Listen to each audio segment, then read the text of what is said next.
നിലം നികത്താൻ പാടില്ല എന്ന നിയമം നിലനിൽക്കേ ആണ് അതിന് വിരുദ്ധമായ തീരുമാനം എടുക്കുന്നതിന് ഉത്തരവ് പുറപ്പെടുവിക്കുന്നതിന് ഫയൽ ക്യാബിനറ്റിൽ വയ്ക്കാൻ മുഖ്യമന്ത്രി ഉത്തരവിട്ടത്. എന്റെ മണ്ഡലത്തിലെ അകത്തേത്തറ ഗ്രാമപഞ്ചായത്തിലെ നടക്കാവ് റെയിൽവേ മേൽപ്പാല നിർമ്മാണത്തിന്റെ പ്രവർത്തനങ്ങൾ ദ്രുതഗതിയിൽ നടപ്പിലാക്കണമെന്നാവശ്യപ്പെട്ട് സഭയുടെ രണ്ടാമത് സമ്മേളനത്തിൽ ഉപക്ഷേപം ഉന്നയിച്ചിരുന്നു. ഉൽപാദന വ്യവസ്ഥയും പരമ്പരാഗത വ്യവസായങ്ങളും ശാസ്ത്രീയമായി പുനഃസ്ഥാപിക്കണം എന്നതാണ് ഇടതുപക്ഷ നിലപാട്. സൂര്യനെല്ലി പെൺകുട്ടിയുടെ നേരെ നടന്ന പീഡിപ്പിക്കൽ നടപടിക്കെതിരായി പ്രതിഷേധം നടത്തിയ മഹിളാ വനിതാ സംഘടനകളുടെ പ്രവർത്തകരെ പോലീസ് കയ്യേറ്റം ചെയ്യുകയും നെഞ്ചത്ത് ചവിട്ടുകയും ക്രൂരമായി മർദ്ദിക്കുകയും ചെയ്തിരിക്കുകയാണ്. വനിതാ സംഘങ്ങൾ ഇതിന് പ്രതിഷേധിച്ചതിന്റെ പേരിൽ അവരെ അറസ്റ്റ് ചെയ്ത് ജയിലിലടച്ചിരിക്കുകയാണ്.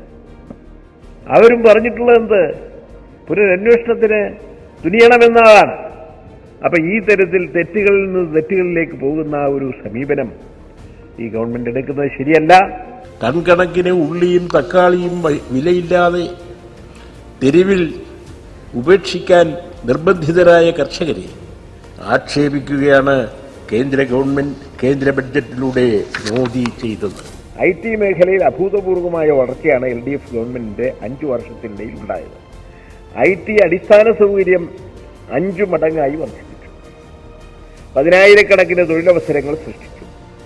തിരുവനന്തപുരം ടെക്നോ പാർക്കും എറണാകുളം ഇൻഫോ പാർക്കും ഉൾപ്പെടെ 2006 വെറും 216 ഏക്കറിൽ മാത്രം കേരളത്തിന്റെ IT വികസനം ഒതുങ്ങി നിൽക്കുകയായിരുന്നു. ഇപ്പോൾ നിരവധി പേര് പെൻഷൻ അർഹരായിട്ടുള്ള അവരുണ്ട്. അവരുടെ പ്രശ്നത്തിൽ ഗവൺമെന്റ് അടിയന്തര ശ്രദ്ധ പതിക്കണം. വളരെ തുച്ഛമായ ആനുകൂല്യമാണ് അനുവദിച്ചാൽ കിട്ടുന്നത് തന്നെ. അത് അടിയന്തരമായി അനുവദിക്കുന്നതിനുള്ള നടപടി ഗവൺമെന്റ് സ്വീകരിക്കണം. ക്ഷേമനിധി മാനേജ്മെന്റിലെ അരാജകത്വം അവസാനിപ്പിക്കാനും നടപടിയെടുക്കണം. ക്ഷേമനിധിയിൽ നിന്നുള്ള ആനുകൂല്യങ്ങൾ കാലാനുസൃതമായി വർദ്ധിപ്പിക്കുകയും കാലവിളംബമില്ലാതെ വിതരണം ചെയ്യുന്നതിന് ഉറപ്പുവരുത്തുകയും വേണം. ഇത് സംബന്ധിച്ച് തൊഴിലാളി സംഘടനയുടെ പ്രതിനിധികളുമായി ചർച്ച നടത്താൻ വകുപ്പ് തയ്യാറാവണം. അലിൻഡിൽ സോമാനിയ ഗ്രൂപ്പ് ഇപ്പോൾ നടത്തിക്കൊണ്ടിരിക്കുന്ന പ്രവർത്തനങ്ങൾ ഉടൻ നിർത്തിവെപ്പിക്കണമെന്നും ഈ കമ്പനി LDF സർക്കാരിന്റെ കാലത്ത് ഏറ്റെടുത്തതുപോലെ ഏറ്റെടുക്കണമെന്നും ഞാൻ ഗവൺമെന്റിനോട് ശക്തമായി ആവശ്യപ്പെടുകയാണ്. കേന്ദ്ര സർക്കാരിന്റെ ജനദ്രോഹ സാമ്പത്തിക നടപടികളും പ്രകൃതി ദുരന്തങ്ങളും തകർത്തെറിഞ്ഞ കേരളത്തിന്റെ സമ്പദ്വ്യവസ്ഥയും ജീവിതാവസ്ഥയും പുനരുദ്ധരിച്ചെടുക്കാനുള്ള ആസൂത്രിതമായ ചുവടുവയ്പ്പാണ് ഈ ബഡ്ജറ്റ്.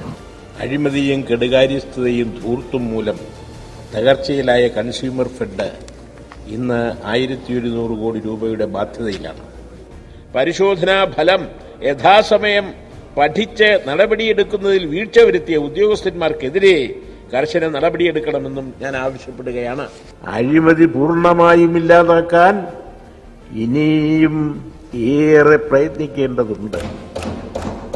ക്രമസമാധാന പാലനത്തിന്റെ കാര്യത്തിലും കേരളമേറെ മെച്ചപ്പെട്ടിട്ടുണ്ട്. എന്നാൽ പോലീസ് സേനയെക്കുറിച്ച് ഈയിടെ ഉയർന്നു വന്നിട്ടുള്ള ചില ആക്ഷേപങ്ങൾ ഗൗരവത്തിലെടുക്കുകയും അത്തരം കാര്യങ്ങൾ ആവർത്തിക്കാതിരിക്കുവാനുള്ള കർശന നടപടികളിലേക്ക് കടക്കുകയും വേണം.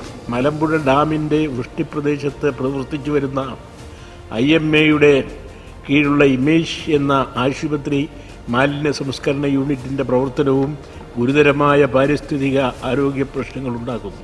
വർഷങ്ങളായി കമ്പനിയിൽ സേവനമനുഷ്ഠിച്ച് വിരമിച്ച ജീവനക്കാരുടെയും ആനുകൂല്യങ്ങൾ കമ്പനി മാനേജ്മെന്റ് വിതരണം ചെയ്തിട്ടില്ല. ഇത്തരം പ്രതിസന്ധികൾ നിലനിൽക്കുമ്പോഴും ജീവനക്കാരുടെ ആത്മാർത്ഥമായ സേവനത്താൽ കഴിഞ്ഞ 10 വർഷത്തിനിടയിൽ 162 കോടി രൂപയുടെ ലാഭം ഉണ്ടാക്കാൻ കമ്പനിക്ക് കഴിഞ്ഞിട്ടുണ്ട്.